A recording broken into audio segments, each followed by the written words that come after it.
इन सुधारों के बाद खेती से जुड़े बहुत सारे छोटे बड़े उद्योगों के लिए बहुत बड़ा मार्ग खुलेगा। ग्रामीण देश आगे बढ़ेगा।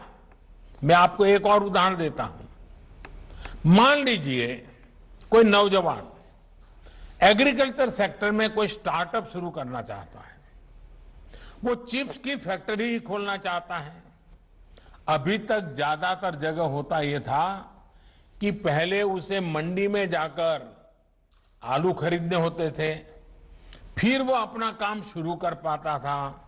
लेकिन अब वो नौजवान जो नए नए सपने लेकर के आया है, वो सीधे गांव के किसान के पास जाकर उससे आलू के लिए समझौता कर सकेगा। वो किसान को बताएगा कि मुझे इस क्वालिटी का आलू चाहिए, इतना आलू चाहिए। वो किसान को अच्छी क्वालिटी के आलू पैदा करने में हर तरह की तकनीकी सहायता भी करेगा। साथियों, इस तरह के समझौतों का एक और पहलू है। आपने ये देखा होगा कि जहां डेयरी होती है, वहां आसपास के पशुपालकों को दूध बेचने में आसानी तो होती है। डेयरियां भी पशुपालकों का, उनके पशुओं का ध्यान रखती है। पशुओं का सही समय पर टीकाकरण हो, उनके लिए सही तरह के शेड बने, पशुओं को अच्छा आहार मिले, पशु बीमार हो जाए तो उनका डॉक्टर पहुंच जाए। और मैं तो गुजरात में रहा हूं, मैंने देखा है डेयरी कैसे पशुओं को संभालती है। बड़ी डेयरी दूध उत्पादक उन तक जाकर के किसानों की मदद करती है। और इन सब के बाद भी ये बड़ी महत्वपूर्ण बात है, ये जो दूध खरीदने का काम है वो तो डेयरी कर लेती है, लेकिन पशु का मालिक तो पशुपालक या किसान ही रहता है। पशु का मालिक कोई और नहीं बनता है। वैसे ही जमीन का मालिक किसान ही रहेगा। ऐसे ही बदलाव अब खेती में भी होने का मार्ग खुल गया है। साथियों, ये भी जग जाहिर रहा है कि कृषि व्यापार करने वाले हमारे साथियों के सामने एसेंशियल कमोडिटी एक्ट के कुछ प्रावधान हमेशा आड़े आते रहे हैं। बदलते हुए समय में इसमें भी बदलाव किया है।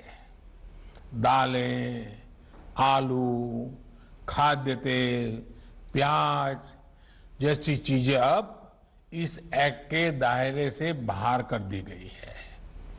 अब देश के किसान बड़े बड़े स्टोर हाउस में, कोल्ड स्टोरेज में इनका आसानी से भंडारण कर पाएंगे। जब भंडारण से जुड़ी कानूनी दिक्कतें दूर होगी तो हमारे देश में कोल्ड स्टोरेज का भी नेटवर्क और विकसित होगा, उसका और विस्तार होगा। साथियों, कृषि क्षेत्र में इन ऐतिहासिक बदलावों के बाद, इतने बड़े व्यवस्था परिवर्तन के बाद, कुछ लोगों को अपने हाथ से नियंत्रण जाता हुआ दिखाई दे रहा है। इसलिए अब ये लोग एमएसपी पर किसानों को गुमराह करने में जुटे हैं। ये वही लोग हैं जो बरसों तक एमएसपी पर स्वामीनाथन कमेटी की सिफारिशों को अपने पैरों के नीचे दबाकर बैठे रहे। मैं देश के प्रत्येक किसान को इस बात का भरोसा देता हूं कि एमएसपी की व्यवस्था जैसे पहले चलती आ रही थी, वैसे ही चलती रहने वाली है। इसी तरह हर सीजन में सरकारी खरीद के लिए जिस तरह अभियान चलाया जाता है, वो भी पहले की तरह चलते रहेंगे। साथियों, किसानों को एमएसपी देने और सरकारी खरीद के लिए जितना काम हमारी सरकार ने किया है, वो पहले कभी नहीं किया गया। बीते 5 साल में जितनी सरकारी खरीद हुई है और 2014 से पहले के 5 साल में जितनी सरकारी खरीदी हुई है, उसके आंकड़े देखोगे तो कौन सच बोल रहा है, कौन किसानों के लिए काम कर रहा है, कौन किसानों के भलाई के लिए काम कर रहा है, इसकी गवाही वहीं से मिल जाएगी।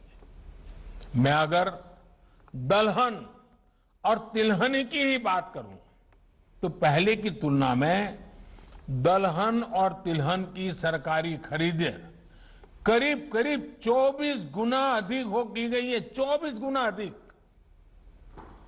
इस साल कोरोना संक्रमण के दौरान भी रबी सीजन में किसानों से गेहूं की रिकॉर्ड खरीदी की गई है।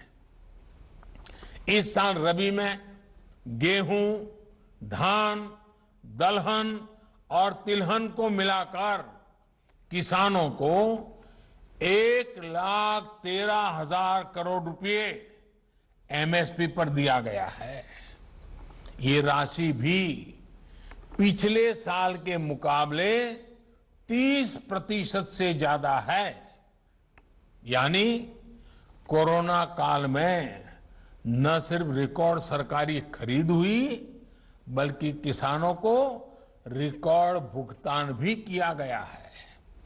साथियों, 21वीं सदी के भारत का यह दायित्व है कि वो देश के किसानों के लिए आधुनिक सोच के साथ नई व्यवस्थाओं का निर्माण करे। देश के किसानों को, देश की खेती को आत्मनिर्भर बनाने के लिए हमारे प्रयास निरंतर जारी रहेंगे और इसमें निश्चित तौर पर कनेक्टिविटी की बड़ी भूमिका तो है ही।